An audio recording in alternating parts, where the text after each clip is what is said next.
S M ಕೃಷ್ಣರವರಿಗೂ ನನಗೂ ಸಂಬಂಧ ತಮಗೂ ಎಲ್ಲ ಗೊತ್ತಿದೆ, ಬೇರೆಯವ್ರಿಗೆಲ್ಲ ಗೊತ್ತಿದೆ.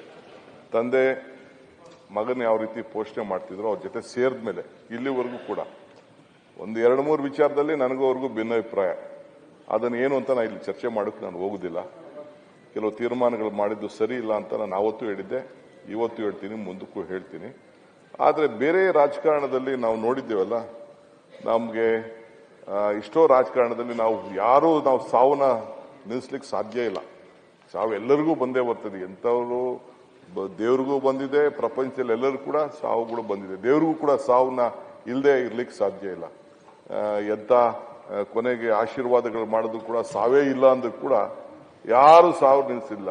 ಒಂದ್ ಕಡೆ ಬೇಕಾದಷ್ಟು ಪುರಾಣಗಳು ನಾವು ನೋಡಿದ್ದೇವೆ. ಹಂಗೆ ಇವತ್ತು ಆ ಬದುಕಿನಲ್ಲಿ ವಿವೇಕಾನಂದ ಒಂದ್ ಕಡೆ ಒಂದು ಮಾತಾಡ್ತಾರೆ, ಸಾಧನೆ ಇಲ್ಲದೆ ಸತ್ತರಿಗೆ ಸಾವಿಗೆ ಅವಮಾನ, ಆದರ್ಶ ಇಲ್ಲದೆ ಬದುಕಿದರೆ ಬದುಕಿ ಅವಮಾನ ಎಂದು ಸ್ವಾಮಿ ವಿವೇಕಾನಂದರು ಹೇಳಿದ್ರು. ಹಂಗೆ ಇವತ್ತು ಬಹಳ ಆದರ್ಶವನ್ನ ನಮ್ಗೆಲ್ಲ ಬಿಟ್ಟು ಹೋಗಿದ್ದಾರೆ. ಅವರು ಏನ್ ಮಾಡಿದ್ರು ಅನ್ನೋದು ದೊಡ್ಡ ಬಹುಶಃ ಎಲ್ಲ ನನ್ನ ಸ್ನೇಹಿತರುಗಳು ಚರ್ಚೆ ಮಾಡಿದ್ದಾರೆ. ಅವರ ಕಾಲದಲ್ಲಿ ನಾನು ಮದ್ದೂರಲ್ಲಿ ಇದ್ರು, ಮದ್ದೂರಲ್ಲಿ ಇಂಡಸ್ಟ್ರೀಸ್ ಮಾಡಿದ್ರು, ಆಗದ ಕಾಲದಲ್ಲಿ ದೇವರಾಜರ ಕಾಲದಲ್ಲಿ, ಅದನ್ನೆಲ್ಲ ನಾನು ಹೇಳಕ್ ಹೋಗಲ್ಲ. ಆ 5 ವರ್ಷ ಅವ್ರ ರಾಜಕೀಯ ಸೋತ್ ಮೇಲೆ, ಮದ್ದೂರಿನಲ್ಲಿ ಅಸೆಂಬ್ಲಿ ಸೋತ್ ಮೇಲೆ ಅವರು ಡೆಪ್ಟಿ ಚೀಫ್ ಮಿನಿಸ್ಟರ್ ಆಗಿದ್ಕೊಂಡು, ಇರಿಗೇಷನ್ ಮಿನಿಸ್ಟರ್ ಆಗಿ, ಅವರು ಪವರ್ ಮಿನಿಸ್ಟರ್ ಆಗಿದ್ಕೊಂಡು ಮಹೇಶ್ವರ ಮೇಲೆ ಅವರು ಚುನಾವಣೆಯಲ್ಲಿ ಸೋತರು. ಸೋತ ನಂತರ ಮತ್ತೆ ನಂದು ಅವ್ರದ ರಾಜಕಾರಣದ ಬದುಕು ಒಂದು ಜೊತೆಗೆ ಹೋಗಿ ರಾಜ್ಯಸಭಾ ಮೆಂಬರು, ಸಿಟ್ಟಿಂಗ್ ಮೆಂಬರ್ ಇದ್ದಂತ ಜಿ.ವೈ. ಕೃಷ್ಣನ್ನ ತಪ್ಪಿಸ್ಬೇಕಾದ್ರೆ ಇಲ್ಲೇ ಜಯಚಂದ್ರ ಇದ್ದಾರೆ, ಅವ್ರಿಗೆ ಜಿಲ್ಲಾ ಪಂಚಾಯತಿ ಇದನ್ನ ರಾಜ್ಯಸಭಾ ಮೆಂಬರ್ ಮಾಡಬೇಕು ಅಂತ ನನ್ನನ್ನ ಕಳಿಸ್ಕೊಟ್ರು. ನಾನು ಜಯಚಂದ್ರ ಇಬ್ರು ಹೋಗಿ ನರಸಿಂಹರಾಯರನ್ನ ಭೇಟಿ ಮಾಡಿದ್ರು.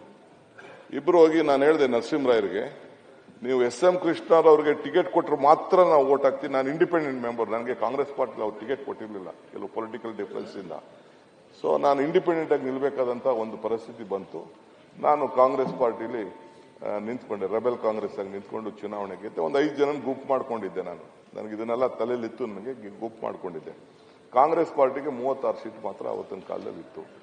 ಇದಂತ ಸಂದರ್ಭದಲ್ಲಿ ಕೊನೆಗೆ ಯಾವುದೋ ಸಂದರ್ಭದಲ್ಲಿ ಹೋಗಿ ನರಸಿಂಹರಾಯರನ್ನ ಭೇಟಿ ಮಾಡಬೇಕು ಅಂತ ಒಬ್ರು ರಾಜ್ಯಸಭಾ ಮೆಂಬರ್ ಅವತ್ತಿನ ಕಾಲದಲ್ಲಿ ನಮ್ಮನ್ನ ಕರ್ಕೊಂಡೋದ್ರು. ನಾನು ಜಯಚಂದ್ರ ಇಬ್ರು ಹೋದಾಗ ನರಸಿಂಹರಾಯರು ನನಗೆ, ನೀವು ನಮ್ಮ ಕಾಂಗ್ರೆಸ್ ಪಾರ್ಟಿಗೆ ವೋಟ್ ಹಾಕ್ಬೇಕು ಅಂತ ಕೇಳಿದ್ರು. ನಾನು ವೋಟ್ ಹಾಕುದಿಲ್ಲ ಸ್ವಾಮಿ ಅಂದೆ ಪ್ರೈಮ್ ಮಿನಿಸ್ಟರ್ಗೆ. ಯಾಕೆ? ನೀವು ಎಸ್ ಎಂ ಕೃಷ್ಣ ಅವ್ರು ಕೊಟ್ಟರು ಮಾತ್ರ ನಾವು ವೋಟ್ ಹಾಕ್ತೀವಿ, ಇಲ್ಲ ನಾವು ವೋಟ್ ಹಾಕುದಿಲ್ಲ ಅಂತ ಹೇಳಿದೆ. ಹೆಂಗೆ ನಾನು ಸಿಟ್ಟಿಂಗ್ ಮಿನಿಸ್ಟರ್ ಇದ್ದಾರೆ ಜಿ.ವೈ. ಕೃಷ್ಣನ್ನು ನಾನು ಹೆಂಗೆ ಇದು ತಪ್ಸಕ್ಕಾಗ್ತದೆ ಅಂತ ಹೇಳಿದ್ರು. ನೀವೇನಾದ್ರು ಮಾಡ್ಕೊಳ್ಳಿ ಸ್ವಾಮಿ ಅಂತ ಅಂದೆ.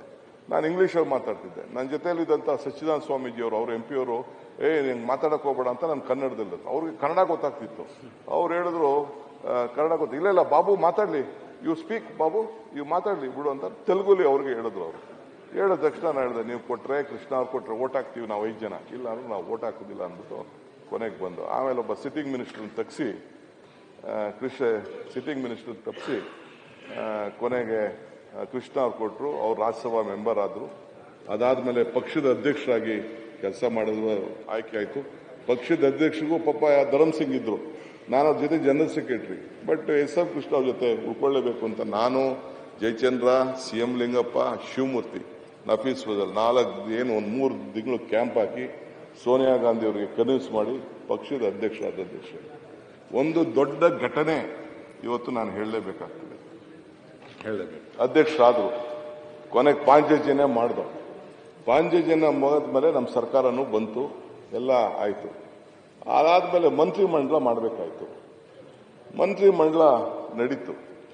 ಮಂತ್ರಿಮಂಡಲ ನಡೆದ ತಕ್ಷಣ ಕೊನೆಗೆ ನಾನೇ ಎಲ್ಲರಿಗೂ ಯಾರು ಮಂತ್ರಿ ಮಾಡಬೇಕು ಅಂತ ನಾನು ಬರ್ದಿದ್ದೀನಿ ಅಂತ ಲಿಸ್ಟಲ್ಲಿ ನಾನು ಅವ್ರು ಕೂತ್ಕೊಂಡೆ ಮಂತ್ರಿಮಂಡಲನ ಬರ್ದಿದ್ದೀವಿ. ಎತ್ಕೊಂಡೋಗಿ ಪ್ರೆಸೆಂಟೇಷನ್ ಮಾಡಿದ್ರು ಗೌರ್ಮೆಂಟ್ ಇದಕ್ಕೆ, ಹೈಕಮಾಂಡ್ಗೆ ಮಾಡಿದ್ರೆ ಕೊನೆಗೆ ಫೈನಲ್ ಲಿಸ್ಟ್ ಈಚೆ ಬಂದು ಗವರ್ನರ್ಗೆ ಹೋದಾಗ ನಾನು ಇಲ್ಲ, ಜಯಚಂದ್ರನೂ ಇಲ್ಲ, ಇಬ್ರು ಇಲ್ಲ, ಬರೀ 9 ಜನ ಮಂತ್ರಿ ಎಸ್ ಎಂ ಕೃಷ್ಣ ಗೌರ್ಮೆಂಟ್ ಅಲ್ಲಿ. ಆಮೇಲೆ ಒಳ್ಳೆ ಕಥೆ ಆಯ್ತಲ್ಲ ಅಂತ ಅಂದ್ಬಿಟ್ಟು ಕೊನೆಗೆ ಏನಾಯ್ತು ಅಂತ ಅಂದ್ಬಿಟ್ಟು ಕೊನೆಗೆ ನಾವಿಬ್ರು ಇದ್ರಲ್ಲಿದ್ದೆ. ಮಂತ್ರಿ ಬರ್ದವ್ರು ನಾನು, ಪೋರ್ಟ್ಫೋಲಿಯೋ ಯಾವ ಕೊಡ್ಬೇಕು ಅಂತ ಬರ್ದವ್ರು ನಾನು, ಟೈಪ್ ಮಾಡಿಸೋರು ನಾನು. ಅಲ್ಲಿ ಎತ್ಕೊಂಡೋಗಿ ಕೊಟ್ಟರೆ ನಾವು ಬರೀ 9 ಜನ ತಗೊಳ್ಳೋದು, ಎಲ್ಲ ಜಾತಿಗೂ ಒಂದೊಂದು, ನಮ್ಮ ಜಾತಿಲಿ ಶ್ರೀಕಂಠಯ್ಯ ಅಂತ ಒಬ್ರೆ, ಮಿಕ್ಕಿದ್ದು ಯಾರು ಇಲ್ಲ ಅಂತ. ಪೇಪರ್ಲೆಲ್ಲ ನಾನು ಪೊಲಿಟಿಕಲ್ ಸೆಕ್ರೆಟರಿ ಟು CM ಅಂತ ಬರ್ತಾ ಇದೆ ಪೇಪರ್, ನನಗೆ ಗೊತ್ತಿಲ್ಲ, ಫೋನ್ ಮಾಡ್ತಾರೆ ನನಗೆ. ಆಮೇಲೆ ಒಬ್ಬ ಅಸ್ಟ್ರಾಲಜರ್ ಫೋನ್ ಮಾಡಿದೆ, ಗುರುಗಳೇ ದ್ವಾರಕನಾಥ್ ಅಂತ ಒಬ್ಬ ಇದ್ದಾರೆ, ಅವ್ರಿಗೆ ಫೋನ್ ಮಾಡಿದೆ. ಅವರು ಲೆಕ್ಕ ಹಾಕ್ಬಿಟ್ಟು ಒದ್ದು ಕಿತ್ಕೋಬೇಕು ಅಂದ್ರು, ನಿನ್ಗೆ ಅಧಿಕಾರ ಬೇಕಾದ್ರೆ ಒದ್ದು ತಗೋಬೇಕು ಅಂತ.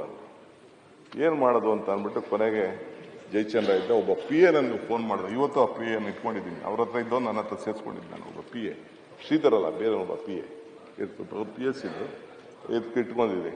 ಸೊ ನಾನು ಜಯಚಂದ್ರ ಇಬ್ರು ಓದೋ ಬಾಕ್ಲು ಒದ್ದಿದ್ದೆ ನಾನು. ಇವನು ಜಯಚಂದ್ರ ಗಡಗಡ ಅಂತ ನಡುತ್ತಾ ಇದ್ದಾನೆ, ಇಲ್ಲೇ ಕೂತಿದ್ದಾನೆ, ಗಡಗಡ ಅಂತ ನಡುತ್ತಾ ಇದ್ದಾನೆ. ಮಲಗಿದ್ದವ್ರು ಎದ್ದು ಬಂದ್ರು, ಸಾಹೇಬ್ರೆ ನಾವು ಯಾವನು ಇಲ್ಲದೆ ಹೋದಾಗ ನಿಮ್ಮ ಜೊತೆ ಇದ್ದೀವಿ, ರಾಜ್ಯಸಭಾ ಮೆಂಬರ್ ಮಾಡಿದ್ದೀವಿ, ನಮ್ದು ಋಣ ಇದೆ, ನಿಮ್ಮ ಅನುಭವ ಇದೆ, ಋಣ ಇದೆ, ನಿಮ್ಮನ್ನ PCC ಪ್ರೆಸಿಡೆಂಟ್ ಮಾಡಿದೀವಿ, ನಿಮ್ಮನ್ನ ಚೀಫ್ ಮಿನಿಸ್ಟರ್ ಮಾಡಿದ್ವಿ. Without me there is no government ಅಂದೆ. Jayachandra, do you agree with my word? You can't take swear in without me. If you want to take swear in only with me. ಇಲ್ಲಾಂದ್ರೆ ಯಾರು ಇಲ್ಲೇ ಇಲ್ಲದೆ ಹೋಗ್ಲಿ, ನಾನು ಇರಬೇಕು ಅಂತ ಹೇಳಿದೆ. ಆ ತರ ನಡೀತು. ಕೊನೆಗೆ ರಾತ್ರಿ ಗವರ್ನರ್ ಸ್ಪೀಕರ್ ಕೊಟ್ಬಿಟ್ಟಿದ್ದಾರೆ, ಇವ್ರಿಗೆ ಗವರ್ನರ್ ಹೊರಟೋಗಿದೆ, ಟೈಮ್ ಫಿಕ್ಸ್ ಆಗಿದೆ, ಏನೆಲ್ಲ ಶಾಮಿಯಾನೆಲ್ಲ ಆಗ್ತಾ ಇದಾರೆ ಅಲ್ಲಿ, ನಥಿಂಗ್ ಡೂಯಿಂಗ್ ಅಂದೆ. Without me you can't run a government ಅಂತ ಹೇಳಿದೆ. ಏನ್ ಹಿಂಗೆ ರುದ್ರಾವತಾರ ಆಡ್ತಾ ಇದೆ? ರುದ್ರಾವತಾರ ಅಲ್ಲ ಸ್ವಾಮಿ, ಜನ ನನ್ನ ಬಗ್ಗೆ ಏನ್ ಮಾತಾಡ್ತಾ ಇದ್ದಾನೆ ಗೊತ್ತು, ಅದೆಲ್ಲ ಸಾಧ್ಯ ಇಲ್ಲ ಅಂತ ಹೇಳಿದೆ. ಅದಕ್ಕೆ ಈ ಜಯಚಂದ್ರ ಸಾಕ್ಷಿ. ಸೊ ಆಮೇಲೆ ಕೊನೆಗೆ ಬೆಳಗ್ಗೆ ಆಮೇಲೆ ಮಿಸಸ್ ಕೃಷ್ಣ ಫೋನ್ ಮಾಡಿದ್ರು, ಇಲ್ಲ ನಿನ್ಗೆ ನಾನು ವಿಚಾರಿಸಿ ನಮ್ಮ ಜೋಯಿಸ್ ಹತ್ರ, ನಿನ್ಗೆ ಟೈಮ್ ಸರಿ ಇಲ್ಲ, ಸ್ವಲ್ಪ ತಾಳ್ಮೆಯಿಂದ ಇರು ಅಂತಾರೆ. ತಿರ್ಗಾ ಅವ್ರ ಮಗಳು ಹೇಳಿದ್ರು, ಅಮ್ಮ ಅದೆಲ್ಲ ಬಿಟ್ಬಿಡಿ, ನಾನು ನನ್ನ ಜ್ಯೋತಿಷ್ ಹತ್ರ ವಿಚಾರಿಸಿದ್ದೀನಿ, ನಾನು ಇವತ್ತು ಮಂತ್ರಿ ಇಲ್ಲ, ನನ್ನ ಮಂತ್ರಿ ಇಲ್ಲ, ನಾನಿಲ್ಲ ಅಂದ್ರೆ ಈ ಸರ್ಕಾರ ಇಲ್ಲ ಅಂತ ಹೇಳಿದೆ. ಕೊನೆಗೆ ಆಯ್ತು ಅಂತ ಹೇಳಿ ಕೊನೆಗೆ ಬೆಳಗಿನ ಜಾವ 6 ಗಂಟೆಗೆ, ಬೆಳಗ್ಗೆ 2 ಗಂಟೆಯಿಂದ 6 ಗಂಟೆ ಜಗಳ ಮಾಡಿ ಗವರ್ನರ್ ಫೋನ್ ಮಾಡಿ ಸ್ಟಾಪ್ ಮಾಡಿಸಿ ಸ್ವೇರಿಂಗ್ ಸೆರೆಮನಿನ. ತಿರ್ಗಾ ಹೈಕಮಾಂಡ್ಗೆ ಹೋಗಿ ಹೈಕಮಾಂಡ್ ಹತ್ರ ಮಾತುಕತೆ ಮಾಡಿ ತಿರ್ಗಾ ನಾವೆಲ್ಲ ಸೇರಿ ಮಂತ್ರಿ ಆದವು.